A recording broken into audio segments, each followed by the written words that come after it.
Et après, le jour J, il va appeler, c'est à quelle heure, ça se passe comment, on arrive, est-ce qu'on peut payer à la porte, est-ce que...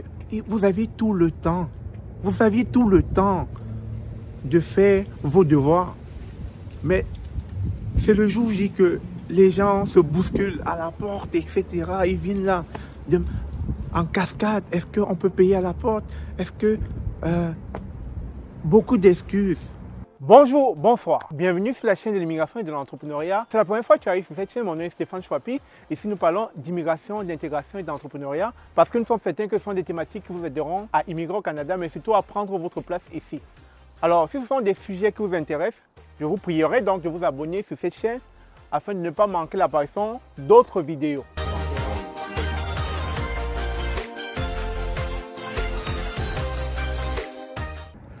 Bonjour, bonsoir. Bienvenue sur la chaîne de l'immigration et de l'entrepreneuriat. Nous sommes comme cela à la conférence que Philippe tient ici à Montréal. La conférence qui a pour thématique Back to Africa.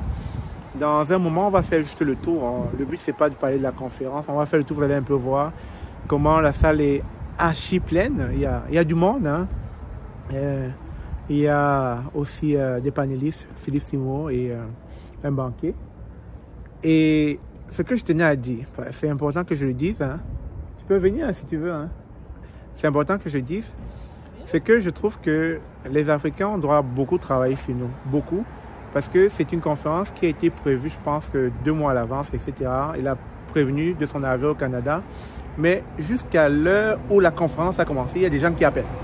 Parce que je fais partie de l'équipe de logistique pour supporter et aider mon ami. Mais il y a des gens qui appellent là et qui veulent venir à midi. Donc, un truc qui est prévu pour longtemps, les gens... les gars, j'ai même plus de mots, je suis découragé. C'est-à-dire, changeons un peu. Changeons d'habitude.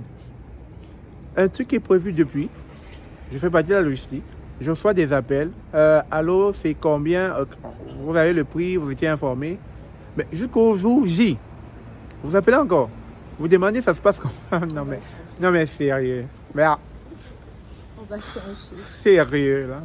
Non mais sérieux, je suis comme... Je sais même pas quoi dire.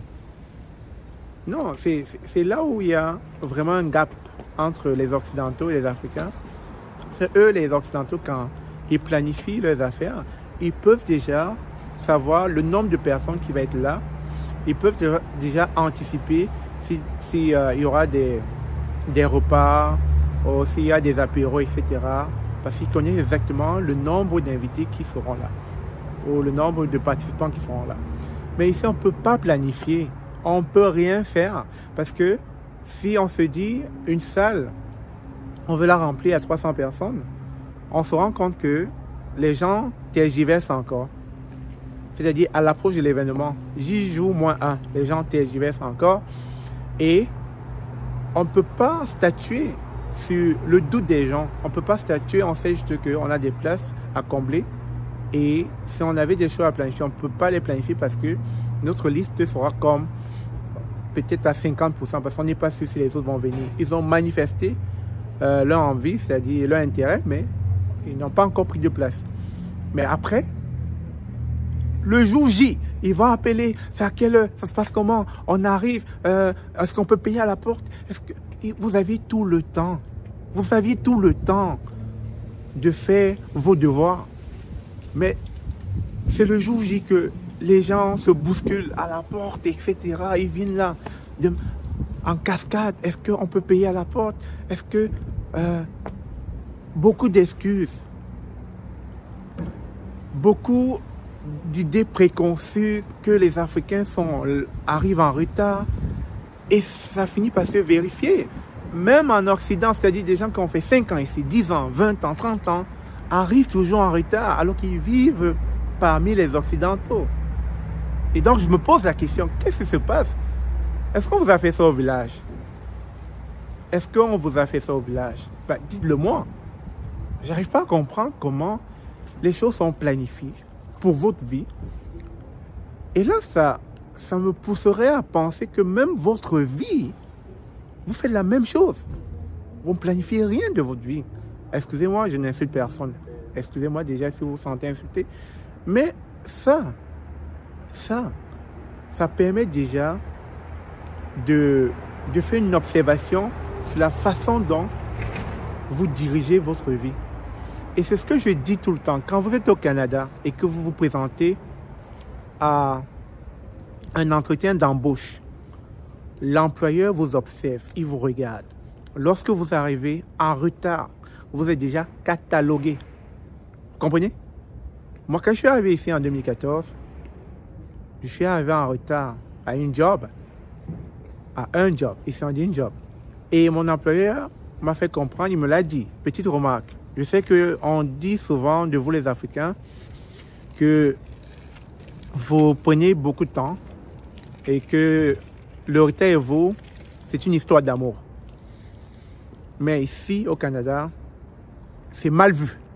C'est ce que l'employeur, le jour de l'entretien d'embauche, m'a dit. C'est mal vu. Arrange-toi pour être même 5 minutes à l'avance si tu as un rendez-vous ici au Canada. 5 minutes à l'avance. Depuis ce jour, j'ai pris ces conseils à la lettre et je m'arrange à être à l'heure. Souvent, même quand certains Africains ici organisent les fêtes, j'arrive à l'heure, on me regarde, mais tu arrives à l'heure. Parce que c'est comme ça, je veux changer la personne que je suis. Je veux être la meilleure version de moi-même. Et ça, je ne comprends pas que un tel événement dans lequel les gens veulent changer leur vie, ils arrivent quand même à arriver en retard, ou ils arrivent le jour où j'ai posé la question, comment ça va se passer? Je suis découragé, les gars. Vous savez, je suis quelqu'un d'assez véridique. Je n'ai pas besoin de camoufler, arranger, de vous caresser dans le sens du poil. Je vous dis les choses cash. Je suis découragé, gars. Il va falloir changer d'habitude. Il va falloir changer d'attitude. Il va falloir devenir la meilleure version de vous. Parce que si vous continuez à penser que les choses vont se faire à la dernière minute où vous n'anticipez rien, je ne juge pas au Canada. Au Canada, on ne juge pas. Je vous laisse juger vous-même. Sur ce, on se dit à très bientôt. Je vous aime comme d'habitude. Allons à Back to Africa.